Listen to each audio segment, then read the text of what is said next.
Well, hello. This is Brian from Troubled Waters. Hey, I hope you're having an awesome Saturday.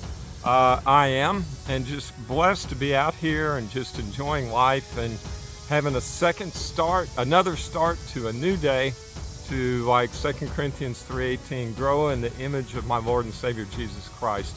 So I pray that you've got a fun-filled, energetic weekend planned. Today I want to talk to you, let's discuss hopelessness. Now, what I'm saying on this is not meant to be advice.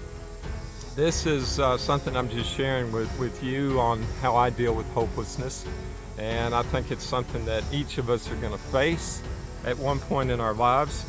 First, there's three components I want to leave with you. The number one is the physical. The physical, don't flush that idea. There's a lot to our bodies. You know, we're fearfully and wonderfully made, but you know, our physical bodies are complicated enough where somebody has to go to school for, up to 12 years to understand, to operate, to help us with our physical bodies. And what I'm going to relate to me is when I'm dealing with hopelessness, I want to consider the balance in my physical life. Number one, sleep, exercise, and diet. And they all, I'm not saying anything that you don't know, but it's important to keep all this in balance. Life will stress us. There's a lot of stress in life, and it doesn't seem like it's slowing down. It's getting worse. It's getting more complicated. But what I'm saying is there's enough trade-offs, and please, what I'm considering doing is never trade off any of the physical elements of those three, diet, sleep, or exercise, to get your goals achieved. And of course, I'm saying what I'm trying to do is stay close to God with that. So keep it in balance. And exercise, I'm working to get back in the gym. You say, well, you're on a farm. Well, it's not really a working farm, but it is in the country. It doesn't replace me fine-tuning those areas in my physical body. So enough for physical. Stay in balance, stay strong, set goals, and be committed. That's what I'm trying to do. The second is spiritual. We're going to be in Psalm 62. So if you're following along, Psalm chapter 62, and I'm going to read verses 5 through 8. So this is the spiritual side of hopelessness. Find rest, O my soul, in God alone. My hope comes from Him. He alone is my rock and my salvation. He is my fortress. I will not be shaken. My salvation and my honor depend on God.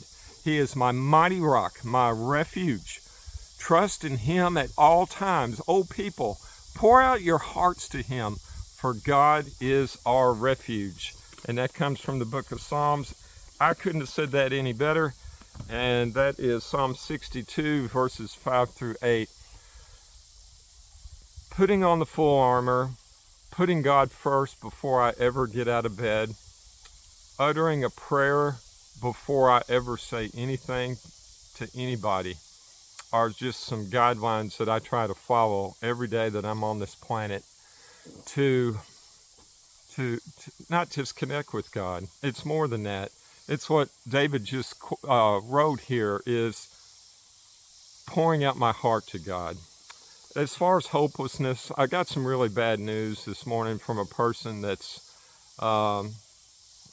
dealing with a physical issue, and the news is not good. So one point I want to leave while I'm dealing with the physical, we're talking about the spiritual, is sometimes our circumstances or the events that come into our lives, the events that occur within our lives, or the people that come into our lives, can, if we're momentarily walking by sight, can derail us into a position of hopelessness.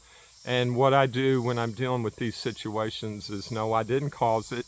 I can't control it, but I can give it over to God. And that gives me a lot of hope.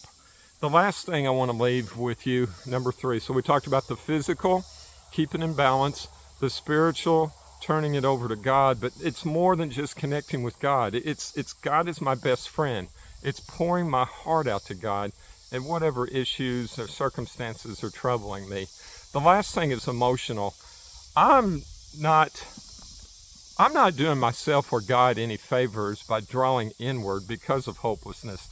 And like I say, this is not meant to be advice. I can understand that hopelessness is mental and physical. It can be, absolutely. But what I'm sharing with you today is just how I'm dealing with it.